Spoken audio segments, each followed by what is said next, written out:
ओम अस्य श्रीचण्डीकवचस्य ब्रह्मा ऋषिः अनुष्टुप् छन्दः चामुण्डा देवता अङ्गन्यासोक्तमातरो बीजं दिग्बन्धदेवतास्तत्त्वं श्रीजगदम्बा प्रीत्यर्थे सप्तशतीपाठाङ्गत्वेन जपे विनियोगः। ओम नमश्चण्डिकायै। मार्कण्डेय उवाच ओम यद्गुह्यं परमं लोके सर्वरक्षाकरं नृणां यन्न कस्यचिदाख्यातं तन्मे ब्रूहि पितामह। ब्रह्मोवाच अस्ति गुह्यतमं विप्र सर्वभूतोपकारकं देव्यास्तु कवचं पुण्यं तच्छृणुस्व महामुने। प्रथमं शैलपुत्री च द्वितीयं ब्रह्मचारिणी तृतीयं चन्द्रघण्टेति कूष्माण्डेति चतुर्थकं पंचमं स्कन्दमातेति षष्ठं कात्यायनीति च सप्तमं कालरात्रीति महागौरीति चाष्टमं नवमं सिद्धिदात्री च नवदुर्गाः प्रकीर्तिताः। उक्तान्येतानि नामानि ब्रह्मणैव महात्मना अग्निना दह्यमानस्तु शत्रुमध्ये गतोरणे विषमे दुर्गमे चैव भयार्ताः शरणं गताः न तेषां जायते किञ्चिदशुभं रणसङ्कटे नापदं तस्य पश्यामि शोकदुःखभयं नहि। यैस्तु भक्त्या स्मृता नूनं तेषां वृद्धिः प्रजायते ये त्वां स्मरन्ति देवेशि रक्षसे तान्न संशयः। प्रेतसंस्था तु चामुण्डा वाराही महिषासना ऐन्द्री गजसमारूढा वैष्णवी गरुडासना माहेश्वरी वृषारूढा कौमारी शिखिवाहना लक्ष्मीः पद्मासना देवी पद्महस्ता हरिप्रिया श्वेतरूपधरा देवी ईश्वरी वृषवाहना ब्राह्मी हंससमारूढा सर्वाभरणभूषिता इत्येता मातरः सर्वाः सर्वयोगसमन्विताः नानाभरणशोभाढ्या नानारत्नोपशोभिताः दृश्यन्ते रथमारूढा देव्यः क्रोधसमाकुलाः शङ्खं चक्रं गदां शक्तिं हलं च मुसलायुधं खेटकं तोमरं चैव परशुं पाशमेव च कुन्तायुधं त्रिशूलं च शारङ्गमायुधमुत्तमं दैत्यानां देहनाशाय भक्तानामभयाय च धारयन्त्यायुधानीत्थं देवानां चाहिताय वै। नमस्तेस्तु महारौद्रे महाघोरपराक्रमे महाबले महोत्साहे महाभयविनाशिनी त्राहि मां देवि दुष्प्रेक्ष्ये शत्रूणां भयवर्धिनी। प्राच्यां रक्षतु मामैन्द्री आग्नेयामग्निदेवता दक्षिणे अवतु वाराही नैऋत्यां खड्गधारिणी प्रतीच्यां वारुणी रक्षेत् वायव्यां मृगवाहिनी उदीच्यां पातु कौमारी ऐशान्यां शूलधारिणी ऊर्ध्वं ब्रह्माणि मे रक्षे दधस्ताद्वैष्णवी तथा एवं दश दिशो रक्षेत् चामुण्डा शववाहना। जया मे चाग्रतः पातु विजया पातु पृष्ठतः अजिता वामपार्श्वे तु दक्षिणे चापराजिता शिखामुद्योतिनी रक्षे दुमामूर्ध्नि व्यवस्थिता मालाधरी ललाटे च भ्रुवौ रक्षेद्यशस्विनी त्रिनेत्रा च भ्रुवोर्मध्ये यमघण्टा च नासिके शङ्खिनी चक्षुषोर्मध्ये श्रोत्रयोर्द्वारवासिनी कपोलौ कालिका रक्षेत् कर्णमूले तु शाङ्करी नासिकायां सुगन्धा च उत्तरोष्ठे च चर्चिका अधरे चामृतकला जिह्वायां च सरस्वती दन्तान् रक्षतु कौमारी कण्ठदेशे तु चण्डिका घण्टिकां चित्रघण्टा च महामाया च तालुके कामाक्षी चिबुकं रक्षेत्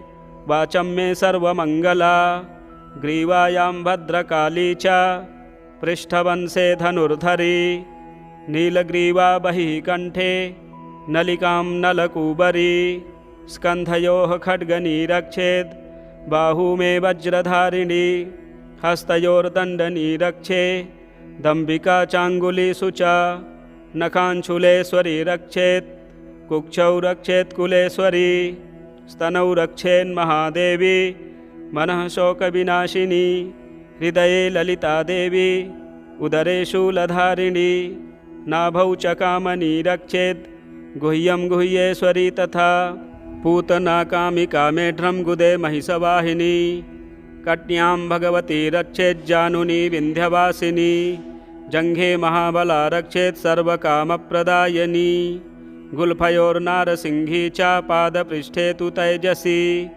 पादाङ्गुलीषु श्रीरक्षेत् पादाधस्तलवासिनी नखानदष्ट्राकराली च केशांश्चैवोर्ध्वकेशिनी रोमकूपेषु कौबेरी त्वचं वागीश्वरी तथा रक्तमज्जावसामासान् स्थमेदांसि पार्वती अन्त्राणि कालरात्रिश्च पित्तं च मुकुटेश्वरी पद्मावती पद्मकोशे कफे चूडामणिस्तथा ज्वालामुखी नखज्वालामभेद्या सर्वसन्धिषु शुक्रं ब्रह्माणि मे रक्षेच्छायां छत्रेश्वरी तथा अहङ्कारं मनोबुद्धिं रक्षेन्मे धर्मधारिणी प्राणापानौ तथा व्यानमुदानं च समानकं वज्रहस्ता च मे रक्षेत् प्राणं कल्याणशोभना रसे रूपे च गन्धे च शब्दे स्पर्शे च योगिनी सत्त्वं रजस्तमश्चैव रक्षेन्नारायणी सदा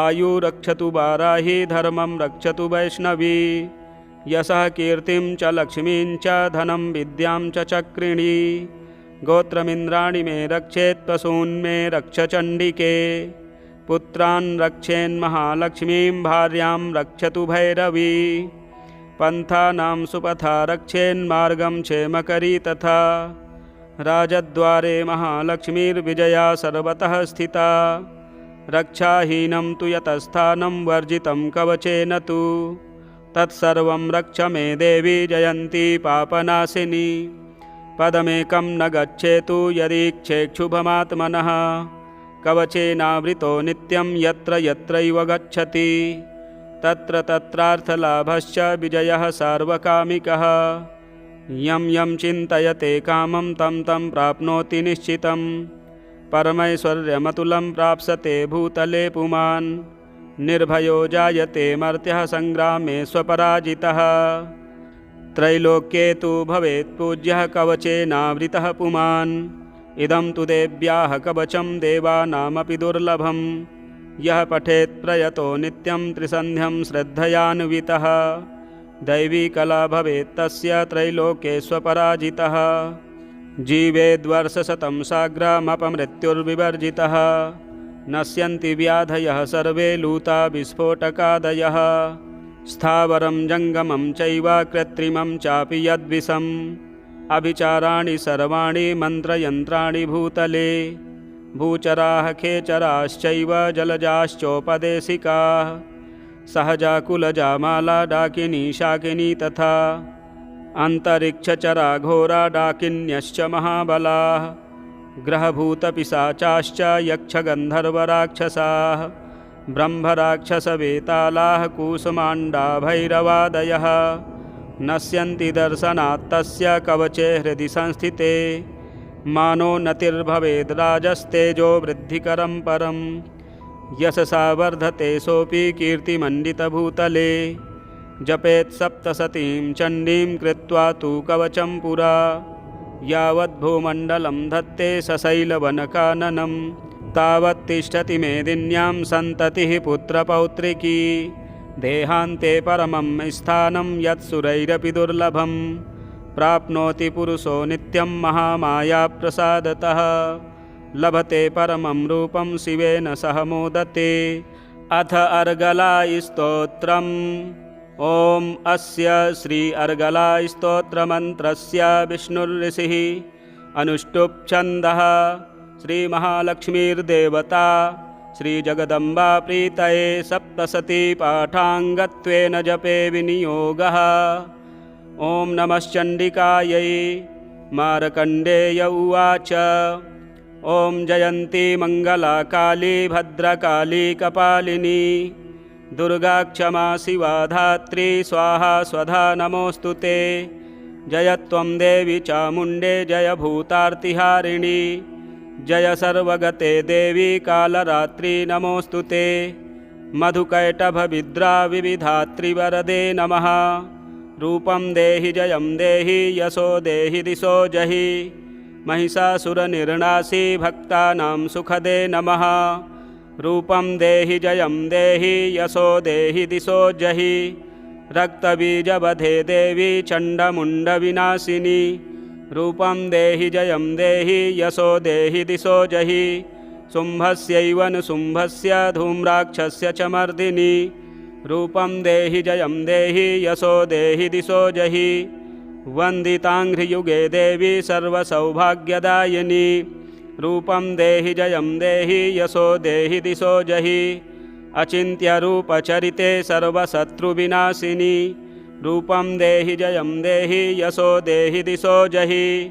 न तेभ्यः सर्वदा भक्त्या चण्डिके दुरितापहे रूपं देहि जयं देहि यशो देहि दिशो जहि।